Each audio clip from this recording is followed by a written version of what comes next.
Quais as evidências de que o Senhor está comigo? Não é porventura em o Senhor andar com a gente, que isso vai nos distinguir das outras nações? Não é por acaso o fato de a tua presença ser a grande diferencial, o grande diferencial das outras nações? Mas como é que a gente sabe que Deus é presente? Como é que são as evidências de que o Senhor é comigo? E que na minha caminhada o Senhor é presente? Qual seria essa pessoa que ao conversarmos, convivermos, nós iríamos fatalmente chegar nessa conclusão? Deus é com essa pessoa. Quais seriam essas evidências?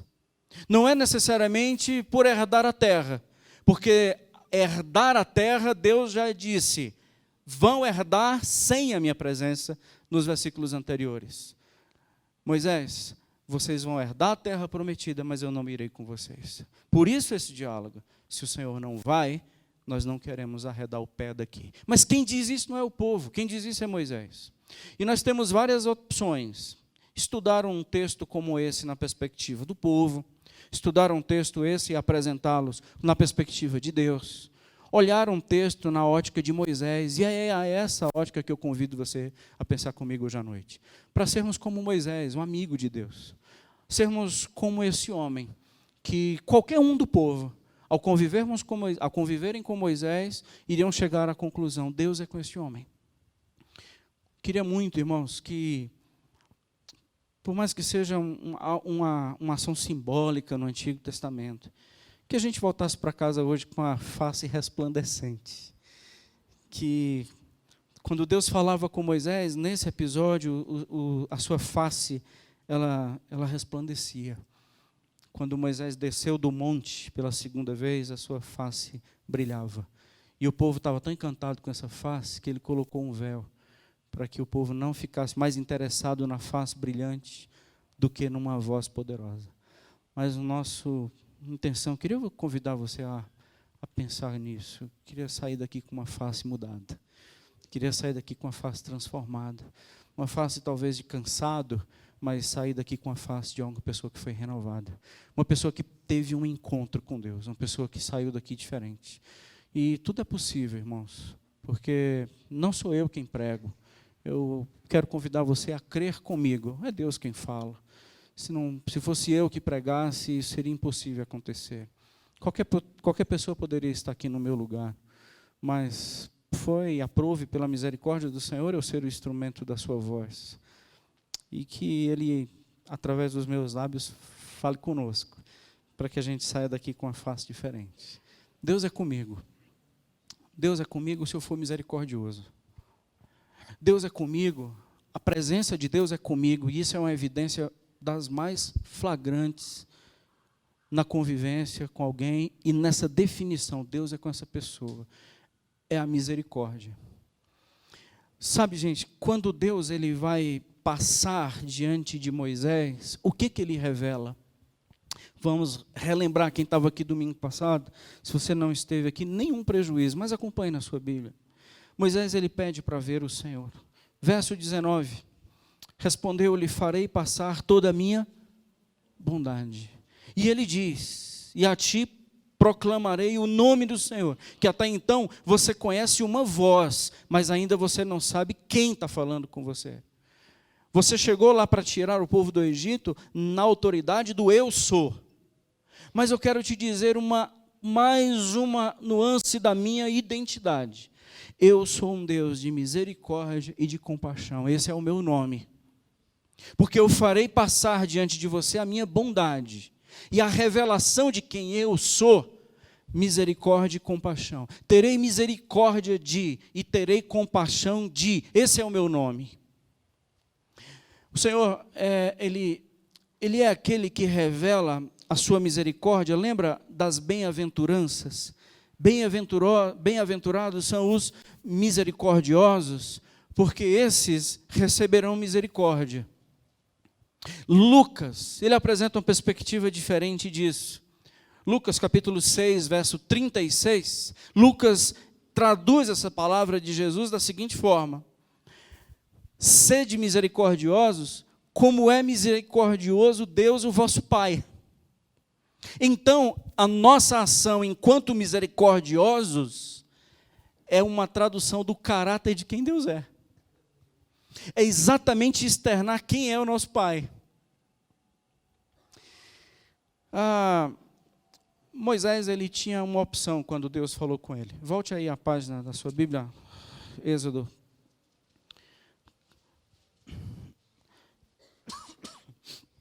Êxodo capítulo 32, versículo 10.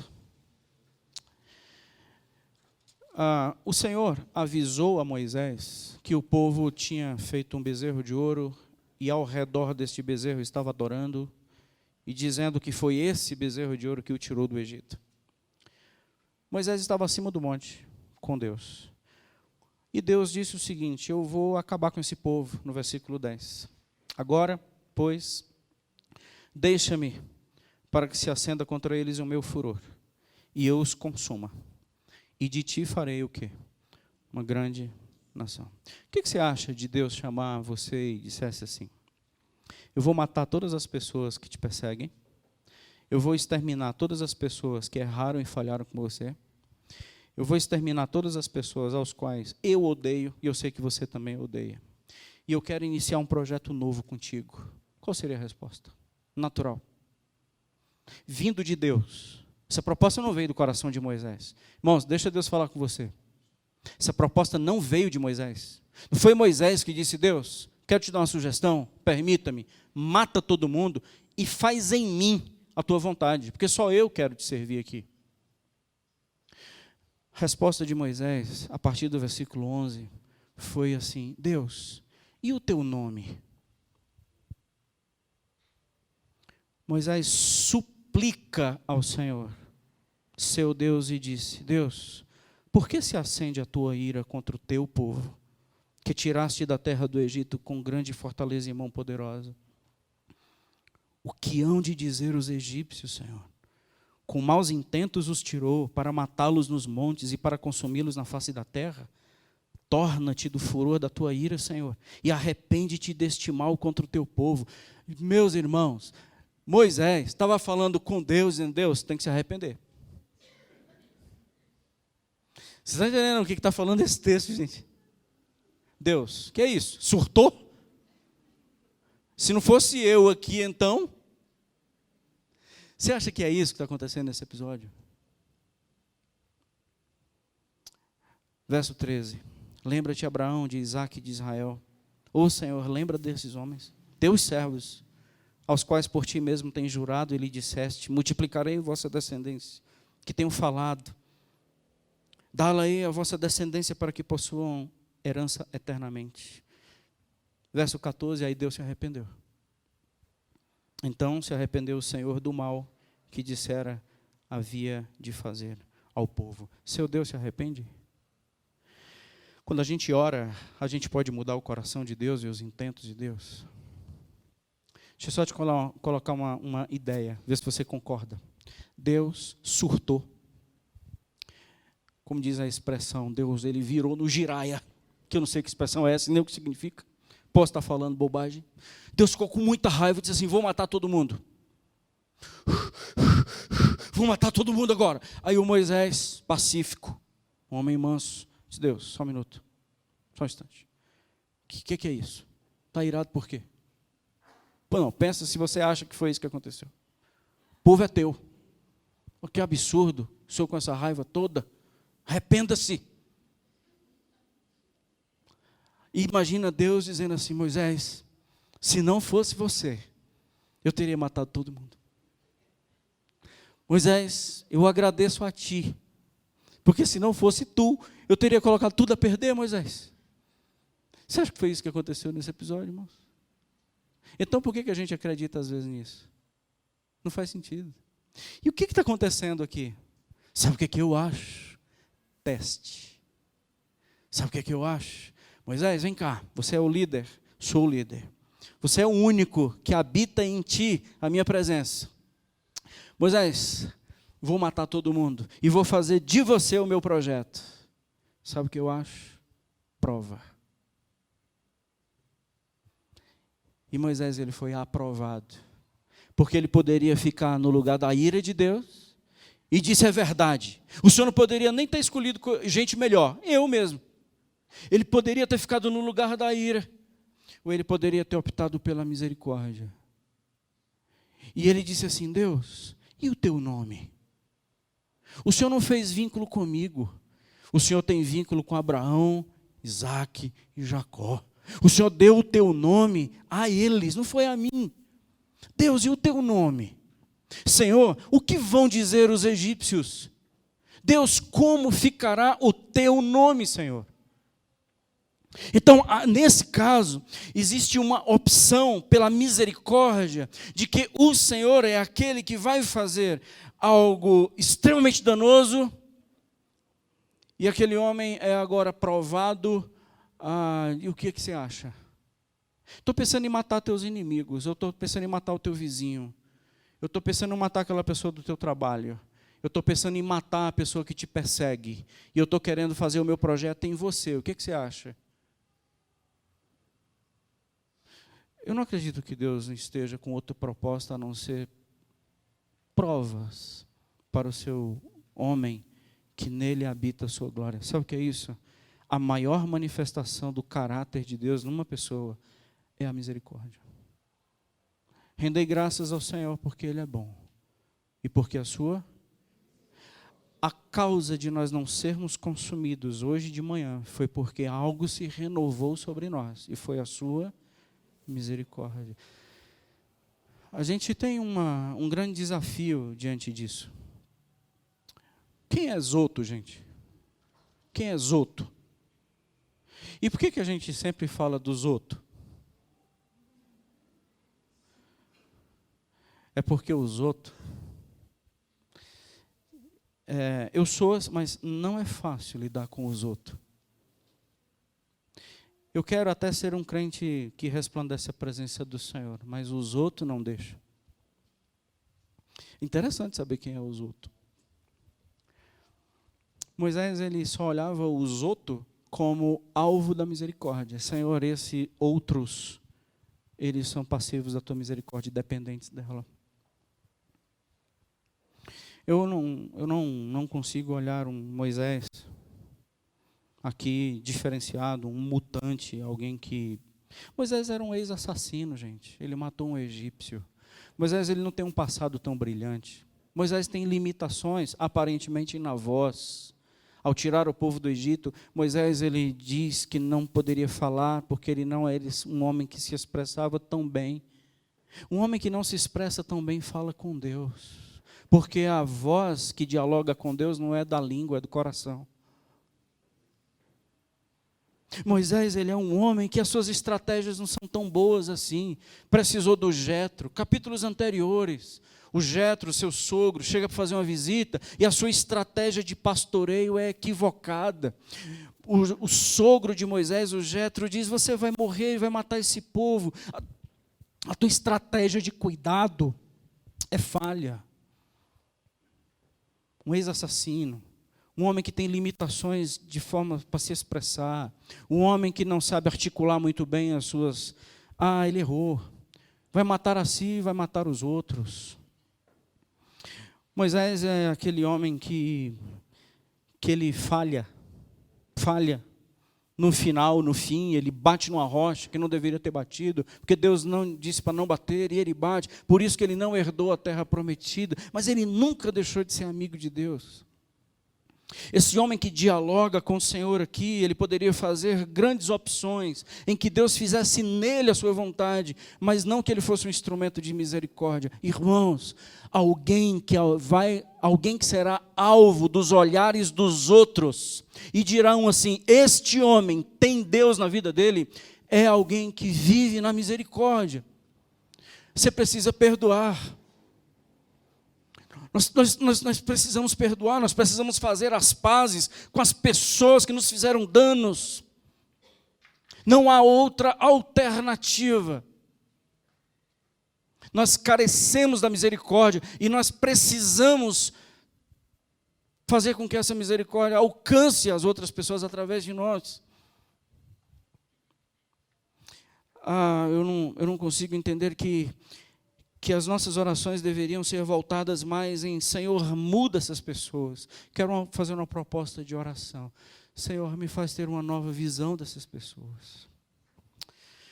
Deus, muda essas pessoas. Na verdade, a gente precisava era dar uma outra resposta a essas pessoas. Isso é difícil? Isso é muito difícil. Mas isso é mais difícil para quem não é filho de Deus. Para quem é filho de Deus, isso não é tão difícil, porque a gente está apenas traduzindo o caráter de quem Ele é. Não sei como você me olha daí para cá. Só quero abrir um parêntese. Eu já fui consumido por ódio. Eu já fui uma pessoa que dormia e acordava em ódio. Eu sonhei em fazer um dia um concurso, e essa minha motivação em passar neste concurso era por ódio. Concurso da polícia. Era tipo 100 vagas para 50 pessoas. Certo que eu ia passar. E eu não passei.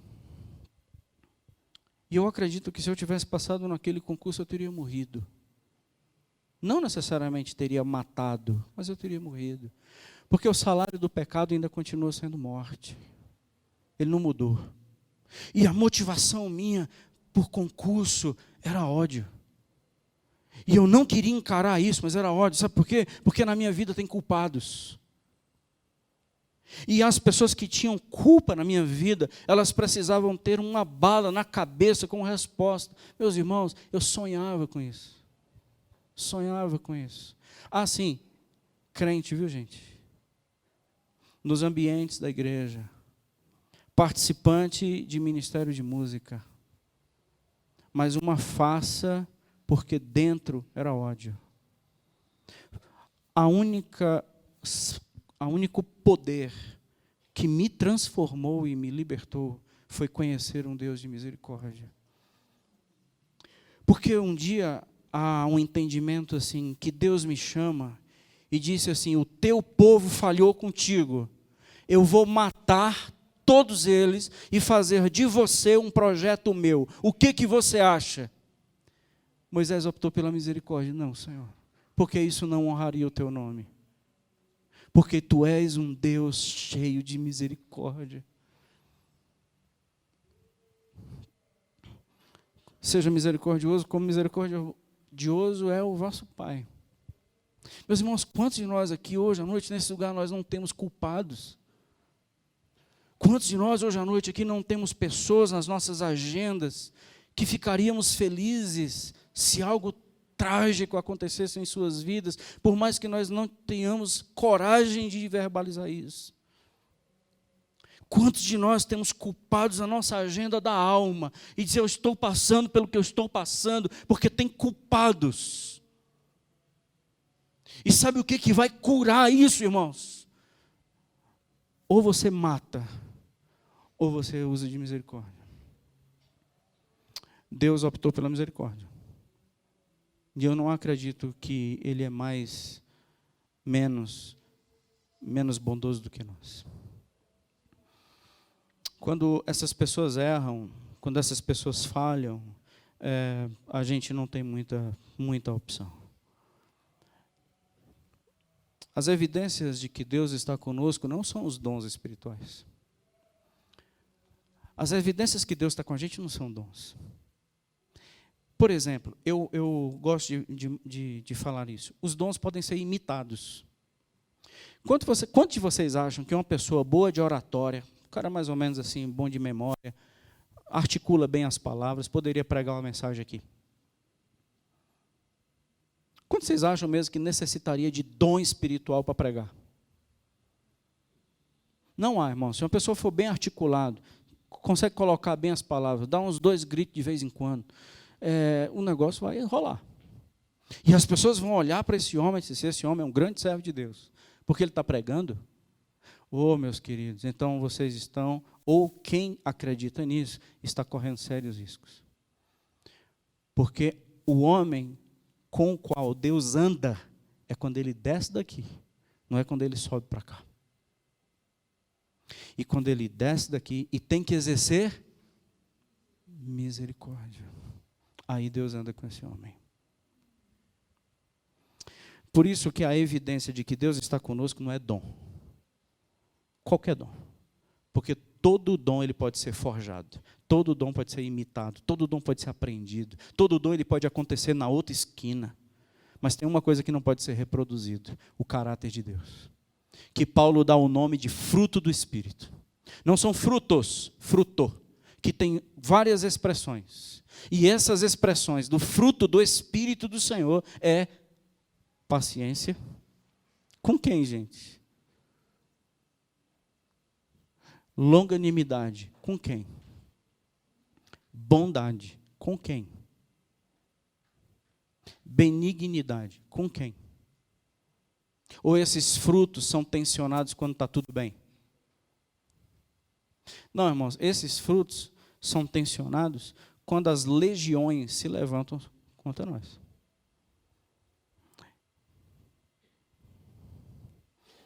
E sabe quem são as legiões? Qualquer pessoa que se levanta contra aquilo que você representa. Lembra do Damião, lá de João Pessoa? Esse negócio vai para a internet, não sei nem se o Damião um dia vai ouvir isso. Mas se eu ouvir vai ser muito bom.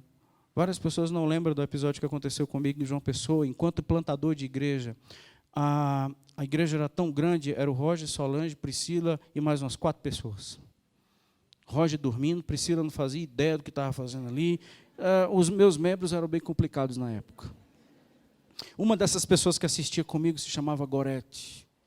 Gorete chegou para mim e disse assim: pastor, se prepara que o Damião vem aqui e lhe dá uma surra na hora do culto. Já não basta. Eu perguntei, por quê, minha irmã? Porque ele cismou que a gente está tendo um caso. E ele está lá bebendo, e ele disse que vai dar uma surra na hora do culto para todo mundo ver. Eu olhei para o membro da igreja, para ficar comigo, que era o Roger, e vi que eu estava correndo sérios riscos, porque o restante era mulher e criança. Aí disse, o que eu faço? O que eu faço? O que eu vou fazer? Pedi para que a Solange estivesse em oração, Gorete também. E enquanto a menina que tocava no violão estava conduzindo o período de louvor, eu fiquei imaginando assim, pô, se ele viesse agora seria ótimo, porque eu apanhava lá fora e não atrapalhava o culto, né? Mas se esse cara chega na hora que eu estou pregando, oh meu Deus. E era numa sala de uma casa e o portão dava na rua, então quem entrasse ficava de frente. Na hora que eu abro a Bíblia, começo a pregar, quem vem? Lá vem o Damião, de frente. Eu vou apanhar agora, porque eu não tenho o que fazer. Eu não vou com ele na pancada, né? O que eu faço? O Damião, ele cai de joelhos na porta da casa. E os seus joelhos ficam grudados na soleira, no mármore da porta. E ele começa a chorar. Naquela posição de joelhos, naquela posição em lágrimas, um homem que veio para me dar uma surra, eu poderia fazer um teatro ali de frente daquelas pessoas e talvez bombar aquela igreja. Louvo muito a Deus pela decisão que eu tive, e foi Ele em mim, não foi eu não. Eu pedi licença e fui lá e dei um beijo na cabeça dele, e levanta, cara. Não é isso que Deus quer para a sua vida, você sabe disso. E eu e o Damião nos tornamos amigos depois. Fui na casa dele, eu vou te fazer uma visita amanhã. Eu fui lá na casa dele. Foi muito bom exercer uma característica do Senhor na vida de um homem que está de joelhos, perdido.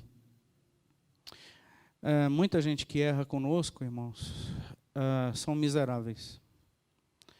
E nós somos um miserável na vida de alguns que a gente errou. E o coração deles precisa se voltar para nós. Por isso que é misericórdia. É um coração voltado ao miserável. Se não for um coração inclinado ao miserável, nós não vamos vencer. Nós vamos adoecer. Moisés, ele era esse cara. E o que ele reconhece, o que ele declara, o que ele diz do Senhor, veja no capítulo 34, lá no versículo 6, por exemplo. O capítulo 34 de Êxodo, no versículo 6, e passando o Senhor por diante dele, Moisés clamou: Senhor, Senhor, Deus compassivo, clemente e longânimo, e grande em misericórdia e fidelidade, que guarda a misericórdia em 1000 gerações, que perdoa a iniquidade, a transgressão e o pecado, ainda que não inocenta o culpado, e visita a iniquidade dos pais nos filhos, e nos filhos dos filhos, até a 3ª e 4ª geração. Você acredita que isso aqui está falando de maldição hereditária mesmo, irmãos? Esse texto não está falando de maldição hereditária, meu amigo. Esse texto não está falando de maldição hereditária, minha irmã. Esse texto está falando da misericórdia do Senhor, que alcança 1000 gerações, e Ele não cobra o pecado no neto e no filho. Ele diz que visita a iniquidade Ele faz uma visita para saber se esse negócio ainda existe. Mas a ênfase não é Deus que está castigando filho e neto, é Deus que abençoa a misericórdia dele, alcança até a 1000ª geração. Isso é, sem limites.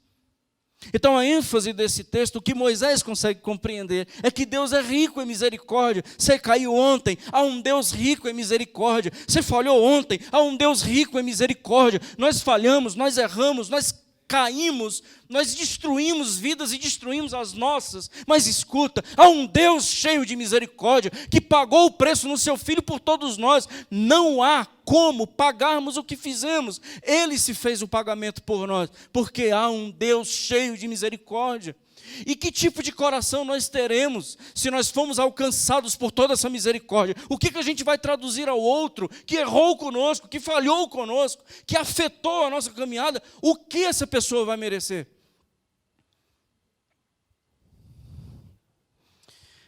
Se não for o caráter de Deus revelado em nós, Ele não está com a gente. Como é que a gente sabe que Deus está com alguém?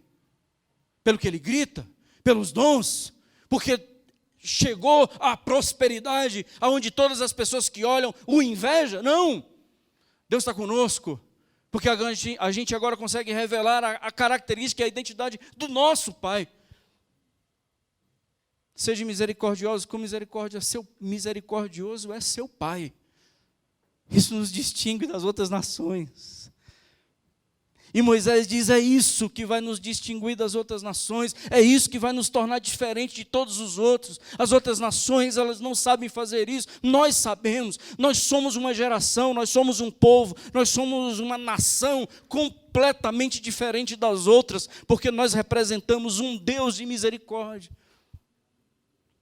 Sabe o que a gente representa também? Eis aqui um texto que talvez para você, para mim, para alguns, seja um texto difícil. Voltemos ao capítulo 33, versículo 25. Nós somos um povo distinto pela misericórdia, nós somos um povo distinto pela sua identidade. Moisés, quando chega naquela bagunça, a festa está rolando, todo o povo ao redor do bezerro de ouro. Moisés, ele dá um grito na porta dessa bagunça, e ele faz a seguinte aclamação, verso 26. Ele se pôs à entrada do arraial e disse: quem é do Senhor, vem até mim. Não quem são os culpados, não quem falhou, nem quem é o responsável por isso aqui. Moisés faz uma pergunta: quem é do Senhor? Venha, dê um passo, se manifeste, venha a público. Poderia, e eu acredito até mesmo que essas pessoas estavam também ao redor do bezerro de ouro. Eu acredito até mesmo que, como a Bíblia não diz, claro, que há distinções, todos se contaminaram. Mas todos ouviram um grito na porta, dizendo: quem é de Deus aqui? Moisés se colocou na porta do arraial e disse: quem é de Deus aqui? Então aí esse lugar que você está não é teu. Esse pensamento que você está não é teu. Esse bezerro que você está girando em torno aí não é o teu Deus. Quem é do Senhor de fato? Vem até mim. E somente a tribo de Levi veio. Bom, e esse homem de misericórdia, ele faz o seguinte: cada um cinja a espada, versículo 27, e eu não tenho coragem de pular esse texto porque está na Bíblia. falar de misericórdia e depois que ele mandou matar todo mundo, diz assim, peraí, misericórdia não mata, mas aqui ele mandou matar. Então, como está na Bíblia, eu acho honesto você pregar toda a Bíblia. Amém, irmãos? Assim diz o Senhor, o Deus de Israel, cada um cinja a espada sobre um lado, verso 27, passai e tornai a passar pelo arraial, de porta em porta, e faça o quê? Mate cada um seu irmão, cada um seu amigo e cada um seu vizinho. E fizeram os filhos de Levi, segundo a palavra de Moisés, e caíram do povo naquele dia uns 3.000 homens. Pois Moisés dissera, consagrai-vos hoje ao Senhor, cada um contra o seu filho e contra o seu irmão, para que ele vos conceda hoje bênção. Vou dizer a vocês que aqui é a parte mais difícil da mensagem para mim. Não é fácil acabar de falar de misericórdia e falar desse texto. Para mim, esse aqui, durante a semana, foi a situação onde eu mais dependi do Senhor para entender e a responsabilidade de pregar. Quando Deus diz assim, se você quiser amar mais o seu pai, mais a sua mãe, mais os seus filhos do que a mim, você não é digno de mim. Mateus capítulo 10. Mateus capítulo 10, Jesus diz assim, eu não vim trazer paz, eu vim trazer guerra, espada, a família. Eu não sou um Deus que trago promessas de harmonia familiar. Eu não tenho esse pacto. Eu não sou um Deus que trago promessas harmônicas para o lar. Eu sou um Deus que trago verdade. E esta verdade pode distinguir, pode dividir, pode até matar as relações. Se nós não entendermos isso, a gente vai ter muita dificuldade, irmãos. Porque o meu filho errar e eu não ficar pelo meu filho, só se eu tiver mais fidelidade a Deus do que amor a Ele. Se a minha filha, se a minha esposa, se meu pai ou minha mãe optarem por caminhos completamente desvirtuosos do Senhor, eu não vou com eles. Não poderia. Porque eu não posso ser leal a eles e infiéis a Deus. Amém? Então, por que eu mato? Porque eu não estou matando pessoa. Eu estou matando uma representação que Deus já tinha dito, não tenha outro Deus além de mim, e nem faça imagem de escultura que me represente, de animal, seja o que for. E a ordem é, se fizer, morre. Se Deus não manda matar, se Deus é aquele que tem vínculos harmônicos com o lar, e não com a sua verdade, Ele não pode ser um Deus legitimamente justo. Não sei se você consegue entender isso. Na nossa cabeça, isso é muito contraditório, mas na mente do Senhor não é. Porque se Ele não exerce justiça no seu povo, como e onde Ele vai exercer justiça? Então Ele não é um Deus ético.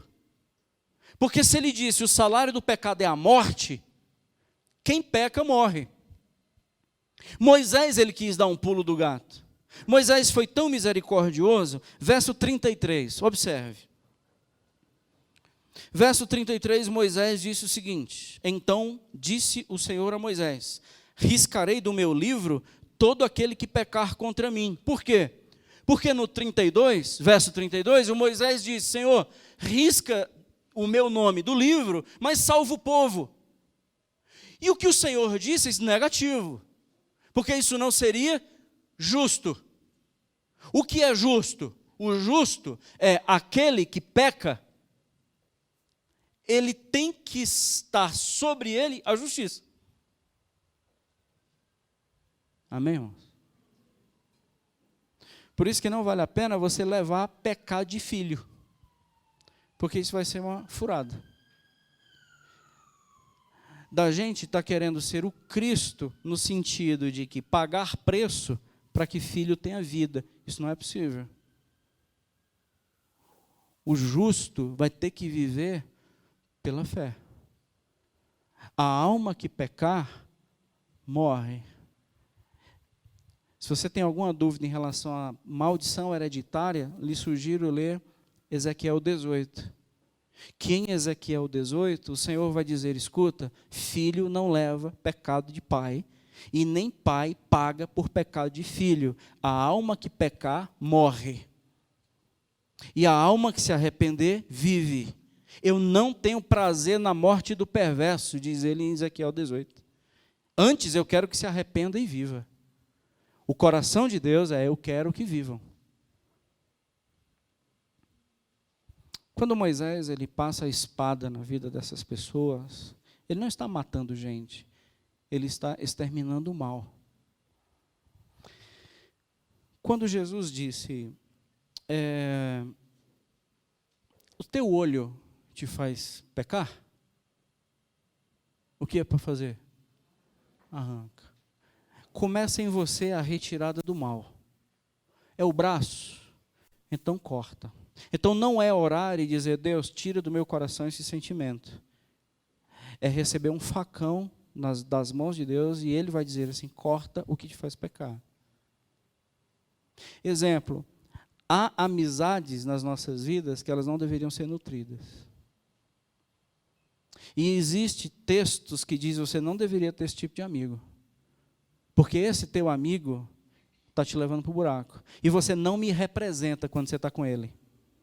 Você acha mesmo que quando você está com ele, você acha mesmo que nos movimentos que você está, nas risadas que você dá, naquilo que você curte, naquilo que você consome, por onde você anda, você acha mesmo que as pessoas que quando te veem vão dizer assim: Deus é com essa pessoa? Você acha? Sabe por que você não faz isso? Porque você não corta o que tem que ser cortado. Você não mata quem precisa ser morto. Entendendo que ser amigo de pecadores é fazer como Cristo foi. Depende, só se você fizer a diferença que Ele fez. Posso andar com prostitutas, com ladrões, com bandidos, assim como Cristo andou? Pode. Fazendo a diferença que Ele fez? Pode. A gente precisa ter mente aberta. O problema é que o cérebro cai. Na visão moderna de que mente aberta é estar convivendo com todo mundo. Não, convivendo em que nível? Convivendo no nível de perder a identidade, convivendo no nível de consumir as mesmas coisas. Bom, há um grito na porta do arraial: quem é de Deus? Levante-se, quem é de Deus, dê um passo à frente. Quem é de Deus? São vocês? São. Então mate aquilo que precisa ser morto na sua vida. Quem é de Deus? Então está aqui um facão e passe esta faca, esta espada, na cabeça daqueles que está te fazendo cair. Porque são esses teus amigos que estão levando você cada vez mais distante de mim. E o problema não sou eu gerar em você repulsa. O problema é que você não tem coragem de cortar. Porque, na verdade, as pessoas, quando olham para você, não te veem, não me veem em você, exatamente por essa ausência de cortes. Estão me fazendo entender, irmãos? Então, isso não é, na verdade, a ausência de misericórdia. Isso é um outro assunto. Isso é uma identidade definida. 1 Coríntios 5,11. 1 Coríntios 5,11. Apóstolo Paulo diz: nunca se associe com alguém que se diz irmão e for avarento. Quem é que fica? E tem mais: impuro, idólatra, maldizente, beberrão, roubador. Com esse tal, nem coma. 1 Coríntios 5,11. Por que às vezes as pessoas não veem Cristo em nós? Porque a gente está comendo, se divertindo, chamando de amigo, chamando de irmão, pessoas que estão na direção contrária de Cristo. E isso pode ser teu marido. Aí é que o bicho pega. Aí pode ser o seu filho. É para acabar casamento? Não. É para desfazer um laço que você pensava que tinha. Porque a pergunta que está sendo feita na porta do arraial é: quem é de Deus? Eu não estou perguntando com quem você é casado. Estou perguntando quem é de Deus. Sou eu. Então, mate esses valores que você está se submetendo. Eu não vim trazer harmonia. Eu vim trazer guerra. Meus irmãos, vocês estão entendendo a seriedade dessa mensagem? 2 Timóteo 2,19. Entretanto, o firme fundamento de Deus permanece. Que é aquele banner lá da escada, quando você descer, você vai ler lá. Deus conhece os que lhe pertencem. 2 Timóteo 2,19. E a palavra é: aparte-se de toda injustiça. Amém, irmãos? 1 Coríntios capítulo 10, o apóstolo Paulo, ele diz: sabe por que esse registro de Êxodo está aqui? É para que a gente aprenda. Depois você pode ler lá 1 Coríntios 10, que o apóstolo Paulo termina 1 Coríntios 10 dizendo assim: escuta, nunca veio sobre vocês tentação que não fosse humana, porque junto com a tentação Deus dá o livramento. Sabe por que vocês estão caindo nas tentações? É porque vocês estão desconsiderando os avisos lá do Antigo Testamento. E o apóstolo Paulo vai citar esse episódio do bezerro de ouro em 1 Coríntios 10. E ele diz: sabe por que registraram isso aqui em Êxodo 33? Para ficar para a nossa advertência. Para que a gente saiba que a consequência é a mesma do Antigo Testamento. Morreu ontem, morre hoje.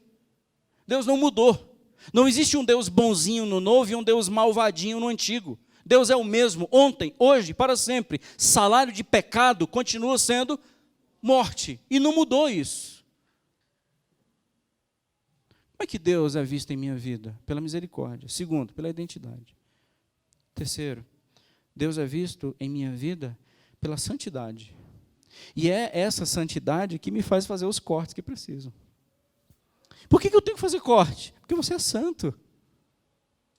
Por que eu tenho que romper amizades com pessoas? Porque você é santo. Vou deixar de falar? Poxa, não é isso que eu estou falando. A gente está falando de mesa. Mesa é comunhão. É comunhão com. Você não lembra de Salmo 1? Que a gente não se assenta na roda. A gente não se detém no caminho. A gente não adquire os valores. A gente não abraça os conselhos. Pelo contrário, o nosso prazer está na lei do Senhor e nela meditar dia e noite. Então você está entendendo que a questão que quando as pessoas olham para a gente, tem muita dificuldade de nos ver como Deus conosco, é por causa das nossas decisões, ou pela ausência delas. Deus é conosco pela misericórdia, Deus é conosco pelos cortes que fizemos, Deus é conosco pela santidade que revelamos. Moisés fala isso: Senhor, não teríamos outra evidência, porque nós somos separados. Versículo 16 do capítulo 33, nós somos separados. Pedro amplia isso lá na sua carta, dizendo: nós somos um povo de propriedade exclusiva. Meus irmãos, a gente está se perdendo no meio de uma geração que quer nos amar. Deixa eu fazer uma proposta. Pensa comigo, você acha que o capeta, ele vai vir assim, com capa escura, vermelhão de chifre, tridente, assim: vou te matar, é isso? Meu irmão, quem ia se abraçar com um bicho desse? Como é que você acha que ele vem? Com toda proposta sedutora, com toda beleza e formosura, com todas as curvas e cheiros que nos agradam, com todas as propostas que nos seduz. Você acha que Satanás quer briga? Ô, irmãos, amadureça. Satanás ele não quer briga. Briga a gente está preparado. A gente não está preparado para a sedução. Sansão era um homem bom de briga, mas morreu num cafuné. Sansão arrancou a porta da cidade no braço, mas morreu num afago. Sabe por quê? Porque brigar talvez a gente esteja pronto. Para a sedução a gente está despreparado. Porque a gente desconsiderou a quem nós somos fiéis. Ser um povo do Senhor é ser um povo que é fiel a Ele, não é fiel a marido, não é fiel a cônjuge, não é fiel a filho. Então qualquer voz, santidade é a voz de dentro que recusa qualquer voz externa. Santidade é dizer: ei, rapaz, isso aí não é para você. Santidade é essa voz que fala mais alto do que qualquer outra. Essa piada aí você não deveria ter rido. É essa voz, é o Espírito que testifica com o nosso Espírito de quem é o nosso Pai e de quem nós somos filhos. É essa santidade. Por isso que determinados comportamentos não vamos, por isso que determinados movimentos não temos, por isso que nós somos o bicho lá na escola. Somos chamados de vários nomes e de vários adjetivos nas escolas e nas faculdades. Meu irmão, resista firme. Somos chamados de vários adjetivos, de vários nomes nas nossas próprias famílias. Resista firme. Nós somos um povo separado do Senhor. Nós somos dele. É dele que nós somos. Não estamos em faculdade para fazer amigos. Estamos na faculdade para estudar, irmão. Qual é a crise de adolescente? Ser aceito por quem? Por Deus? Não, pelo grupo. Se o adolescente não for aceito pelo grupo, ele entra em crise. Se eu não for aceito pelo grupo, eu entro em crise. Por isso que eu pinto o cabelo de vermelho, uso um tênis laranja, a calça cortada, eu tenho que ouvir o que todo mundo escuta, eu tenho que consumir o que todo mundo consome, porque senão eu não serei aceito pelo grupo. Qual é a crise dos adolescentes cristãos? Perdendo sua identidade. Por quê? Porque não pertencem mais ao Senhor. Entra a questão da sexualidade, entra a questão do sexo antes do casamento, entra a questão de um corpo que não é mais consagrado, um corpo que não é mais santo. Isso não é culpa da mentalidade moderna, isso é culpa da igreja que deixou de ser santa e um povo separado para ele.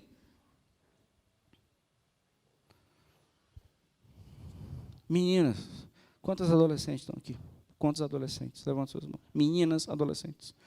Meninas, adolescentes, só duas. Com certeza vocês não vão levantar a mão. Vocês morrem de vergonha. Eu já falei da arma espiritual que vocês possuem? Sabe da arma espiritual? A arma espiritual é o seguinte: recebam a arma espiritual que Deus vai te dar agora. Quem crê, diga amém. Levante uma das suas mãos. Receba a arma espiritual. Cadê as adolescentes dessa igreja, irmão? Cadê as jovens dessa igreja, então? Falou de jovem.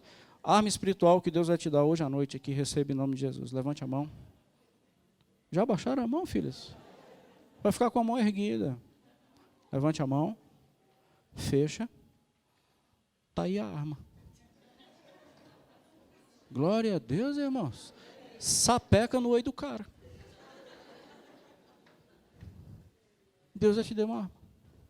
Porque agora essa arma espiritual é para dizer e falar muito alto o preço que eu tenho e a quem eu pertenço.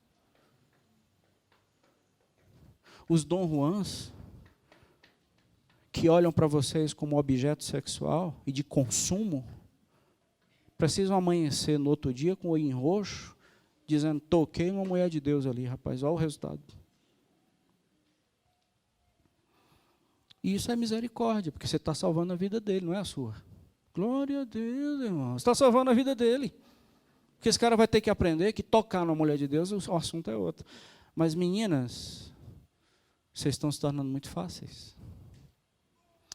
Vocês estão se tornando muito grátis. Vocês estão se tornando muito vulneráveis. E às vezes, os homens é que estão tendo medo das meninas. Os homens é que não sabem o que fazer com as meninas. Quando, na verdade, vocês deveriam ser uma joia rara, que precisava ser encontrada, e não um objeto de 1,99 sendo oferecida. Estou falando isso aqui com coração de pai. Estou falando isso aqui com coração de pastor. Resgate o seu valor. Você é separada para ser do Senhor. Separada. E homens, mesma coisa. Mesma coisa. Misericordiosos, identidade, santos. E por fim, para a gente encerrar, eu tenho propósitos. Vamos voltar aqui para a oração de Moisés. Verso 13. Senhor, capítulo 33, verso 13. Senhor, se eu achei graça diante de ti, sabe o que significa a expressão achei graça? Se eu fui aprovado. Se eu fui aprovado por ti, se o Senhor de fato me aceita, se o Senhor de fato me aprova, o Senhor diz que me conhece pelo nome, eu rogo-te que me faça saber quando, neste momento, o teu caminho para que eu te conheça. Isso é propósito. Deus, me faz conhecer o teu caminho. Repita comigo: desistir dói mais. Desistir dói mais. Moisés, ele disse: Deus, me fala o teu caminho, eu quero continuar prosseguindo. Porque eu sei que é no prosseguir que eu vou te conhecer. Me mostra o teu caminho agora. Eu quero saber o que o Senhor quer da minha vida. Eu estou querendo te conhecer para andar. Moisés nos ensina diferente. Ande para conhecer. Me mostra o teu caminho, Senhor. Me mostra o teu caminho. Eu não vou desistir. Irmão, minha irmã, desista do seu casamento, não. Não desista da igreja. Não desista de você. Não desista da vida. Não desista. Queira saber qual é o caminho do Senhor e queira conhecê-lo. Desistir vai doer mais. Revela, Deus. Revela a tua verdade. Revela o teu caminho para mim. Me diz para onde é que eu tenho que ir. Estou desorientado, o Senhor vai mostrar caminho. Eu não sei qual é a direção, o Senhor vai apontar. Me mostra o teu caminho agora. Eu não vou fazer um voto para daqui a uma semana. Eu não quero saber disso daqui a um mês. Me mostra agora, Senhor. Eu quero marcar uma época hoje. Eu quero ter uma nova direção na minha vida hoje. Por isso que eu quero sair dessa igreja e desse prédio. Eu quero sair desse encontro com a Sassa, com o rosto resplandecente, porque agora eu entendi o que é que eu quero. Agora eu entendi o que é que eu quero da minha vida. Eu quero saber qual é o caminho do Senhor. E o caminho do Senhor, louvado seja o seu nome, Ele revelou em João. Quando Jesus disse, eu sou o caminho. Você estava querendo saber que caminho? Eu sou, eu não aponto. Eu sou o caminho. Siga-me. Seja meu discípulo, siga-me. O que eu fizer, faça. O que eu recusar, recuse. O que eu amar, ame. E o que eu odiar, odeie. Siga-me. Contrário aos seus sentimentos, contrário aos seus desejos, contrário à sua lógica e à sua matemática, mas siga-me.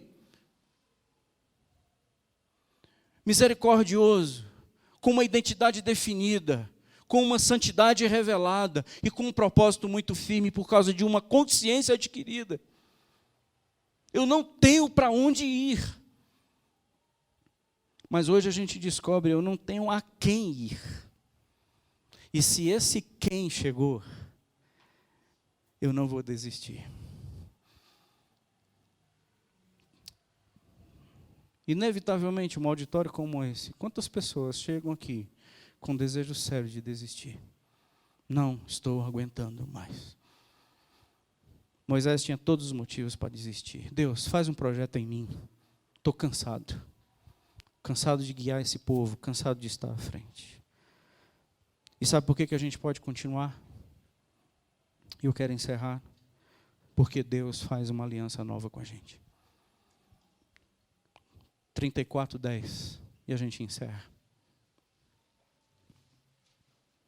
Então, o Senhor disse, eis que faço aliança diante de todo o teu povo. Farei maravilhas que nunca se fizeram em toda a terra. Nem entre nação alguma, de maneira que todo este povo em cujo meio tu estás, veja a obra do Senhor, porque coisa terrível é o que faço contigo. Eu quero fazer um novo tempo na sua vida. Moisés não quebrou as tábuas? Quebrou. Ele manda que Moisés, no versículo 1, suba de novo ao monte, para que novas tábuas sejam feitas. Deus quer fazer uma nova aliança com a gente. Ei, não desista. Sabe qual é a evidência de uma pessoa que as pessoas olharão e dirão, Deus é com essa pessoa? Não desistiu. Apesar de, com muitas lutas contra, mas ele não desistiu. Ele não desistiu de continuar santo, ele não desistiu dele, ele não desistiu da sua família, ele não desistiu dos seus filhos, ele não desistiu do seu lar, ele não desistiu da sua igreja, ele não desistiu de orar, ele não desistiu de buscar, ele não desistiu. E as pessoas olharão e Deus é com esse homem. As pessoas vão lutar com todas as forças para que a gente desista. Desistir do trabalho, desistir do emprego, desistir e desistir.